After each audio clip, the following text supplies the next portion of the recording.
Es mazliet bibliotekā pašķirstīju Samantas interviju un arī biju uz viņas koncertu savā dzimšanas dienā. Un tad 19. oktobrī 2024. gadā man uzdāvināja nejauši neplānoti.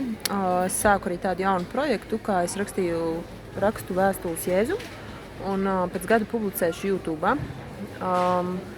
Es arī pēc koncerta to viņai pateicu, bet man bija iedots, lai uzfilmē man draudzene, bet viņi neuzfilmēja. Bet, protams, kāpēc lai viņi to atcerētos, bet man ir prieks par Samantu un prieks par to, ko viņa runā.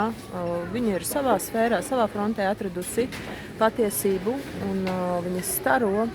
Viņa ir uz, teiksim, pareizā viļņa, es uzskatu. Un tas, ka viņa, es mazliet pašķirstīju interviju, bet man tā kā sirds iegavilējās, kad par to, ko viņa runā, kad man jau likās, ka es esmu kaut kāds pēdējais mohikānis ar vēl dažiem cilvēkiem, kas runā par to un ir piedzīvojuši to un brīnums piedzīvojuši par dvēseli, par reinkarnācijas likumu, pareizo izpratni, nevis kaut kādu muļķīgo izpratni. Un jā, dvēseles māsa, ko lai saku.